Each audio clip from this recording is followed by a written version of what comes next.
I cheated on my husband, and now I'm watching him slip away. I can still recall the moment Trevor first told me he loved me. His eyes were filled with sincerity, and his hands trembled just slightly. At that time, I thought we were one of those couples who could survive anything. But just a few months ago, I made a decision that shattered that belief. I cheated on him, and now I'm left in the aftermath, wondering how I lost the only man I've ever truly loved. It started as something insignificant, just a fleeting moment, a rush that I can't even fully explain. I felt flattered by the attention, caught in the excitement, or maybe the boredom, or both. But as time passed, the guilt began to gnaw at me. Each time I woke up next to Trevor, seeing the warmth in his eyes, the weight of my betrayal grew heavier. I knew what I was doing wasn't just wrong. It was a betrayal that could cost me everything. Eventually, I couldn't bear the guilt anymore. I ended the affair, cut off all contact with that other man, and told Trevor the truth. I thought that by confessing, we could find a way forward, painful but honest. I braced myself for anger, for yelling, for tears. But Trevor's response wasn't what I expected. There was no shouting, just an overwhelming sadness, a quiet acceptance. He looked at me, his face drained of color, and simply whispered, "Why?" I couldn't answer. I begged him not to leave me, promising to do anything, therapy, counseling, even allow him to be with other women if he needed to even the score. But he just shook his head and said he wanted to try working things out on his own. The absence of anger unsettled me more than if he had screamed at me. From that moment on, I became the perfect wife. I made his favorite meals every day, spicy chicken pasta, homemade apple pie, everything he loved. I left little notes on his nightstand, dressed in new lingerie, hoping to spark something, anything real between us. But all he gave me were polite smiles and distant thank yous. Sometimes he grinned a little, acknowledging my efforts, but his eyes never lit up the way they used to. He never said, "I love you," not once, not even in the bedroom. I had to practically beg for intimacy. He didn't refuse, but it felt more like he was tolerating me than desiring me. It was a million times worse than if he had just screamed at me. At least that would have been honest. Instead, it was as if he was wearing a mask of kindness, hiding the pain that I couldn't see. Weeks passed, and he started coming home later and later. There were nights I found myself pacing the living room at midnight, my heart racing, wondering where he was. When he finally walked through the door, exhausted, he gave me that same overly polite smile. If I asked where he had been, his response was always the same: "It's not your business." He said in the gentlest tone, as if he were reading me a bedtime story, not shutting me down. One night I called him, and in the background, I heard a woman's laughter. My mind raced. Was he with someone else? Did he want me to know? When I confronted him, he brushed it off, admitting he had been talking to someone, but insisted there was nothing going on. It didn't make sense. Then a mutual friend told me someone had seen him in a car with an unfamiliar woman, possibly holding hands. The thought of him with another woman nearly destroyed me. I know I brought this on myself, but the uncertainty was killing me. If he was getting back at me, maybe I could understand it. I told him I would accept it, that I had no right to complain. But he wouldn't tell me anything.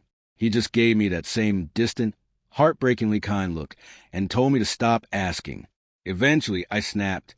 I cried, begging him to talk to me, to scream at me, anything. The emotional distance was driving me mad. I must have pushed him too far because, for the first time in weeks, he showed real concern. He wiped my forehead, helped me clean up, and insisted I rest. I sat there, overwhelmed by his quiet compassion. It only made the weight of everything feel heavier. Desperate for answers, I demanded he tell me if he had been unfaithful. Finally, he spoke. He had been talking to someone for about a month, a woman from his office. He insisted it was just an emotional connection, a way for him to vent. I asked if it was the same woman I had seen him with in the car, and after a pause, he told me it wasn't. It was another woman. The confusion nearly broke me. Another woman? I asked, my voice shaky. Are you just testing the waters with different women? He gave me a hurt look and said, after what you did, I just started turning to other people. I needed to feel like someone cared. like I was invisible. I wanted you to feel a fraction of the betrayal I felt. You rubbed your affair in my face, he continued softly. Whether you meant to or not, you showed me every single day that I wasn't enough. I tried to defend myself, insisting that my mistake wasn't meant to be a show of arrogance. But he looked at me with such cold clarity. Mistake or not, it tore me apart, he said. Then he dropped the bombshell. I can't do this anymore. The marriage is over. We can go to therapy, but we're done as husband and wife. My world went dark. I begged, I pleaded, asking him to reconsider, promising I'd change. But he shook his head, tears welling in his eyes, and said, I don't wish harm on you, but you're not the woman I loved anymore. We can't come back from this. He told me he had already found a new apartment and was planning to move out. My heart shattered. How could you throw away 5 years for some woman you've known for a month? I asked, my voice breaking. He responded coldly. As far as I'm concerned, you're a stranger to me now. I'm choosing the lesser of two unknowns, and she made a better impression than you did. The calmness in his voice, the finality in his words, shattered me. Before he left, he made it clear that the divorce would be civil as long as I didn't make things difficult. He promised not to speak ill of me to our families or friends, but if I dragged the process out or demanded more money, he would expose my affair to everyone. I don't want to destroy you, he said, but I will if you force me. That was the last conversation we had in the house we once shared. He packed his things, leaving behind the ring he no longer wanted to wear, and gave me a warning not to push him. When the door closed behind him, I collapsed, screaming into the silence. The man who once held me close at night, who used to talk about our future and kids, was now gone, seeking comfort with someone else. And for the first time, I realized the full weight of my betrayal. For the next 2 weeks, I clung to the hope that he might return, or that the other woman was just a bluff. But today, I was served with divorce papers. I stared at the envelope, numb. My first instinct was to call him, to text him, to do something, anything, but I hesitated. I already knew what he would say. This is happening. We're done. I keep telling myself this is just a nightmare, that tomorrow I'll wake up to him lying beside me, his arms around me, as if nothing had changed. But it has, maybe forever. I can't blame him, can I?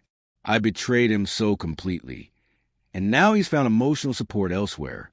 He's gone for good, leaving me with an empty house filled with memories. I wish I could wrap this up with a lesson, something about rebuilding trust or how love conquers all, but that's not where I am right now. The reality is that I'm alone, sobbing over divorce papers, realizing that my selfishness destroyed the one relationship I valued above all else. I love him, but it might be too late for that to matter. He's gone, possibly finding comfort in someone who never stabbed him in the back. I want to scream that it's unfair, that he's making a hasty decision. But I remember the nights I snuck around, the times I told him I was working late while I was with another man. If this is unfair, I guess I'm the one who started the cycle. I can't spin it any other way. So here I am. I cheated, confessed, tried to make things right, found out he was emotionally seeking others, and now he's left. I'm drowning in regret, waiting for a miracle that may never come. He's serious about the divorce, serious about moving on, and I'm left here clinging to the memory of who we used to be. I keep replaying every moment. Our wedding day, the first time he told me I was beautiful, the silly fights about Netflix shows. It all feels so distant now. In the end, maybe love was enough to fix what I did. Maybe in his eyes, I'm no longer worth saving. All that's left for me is to sign the papers or fight him in court. Neither of those options will bring him back or undo the damage. I guess this is my confession. I messed up. I lost him. And now I'm alone, staring at divorce papers, wishing I could turn back time, knowing I can't. The house is silent. No footsteps, no tender kisses. Just me and my guilt. And this might be how it all ends. No second chances. No redemption. Just the bitter consequences of a choice I can never take back. So guys, if you all like today's story, please like the video and subscribe to our channel. And don't forget to press the bell icon.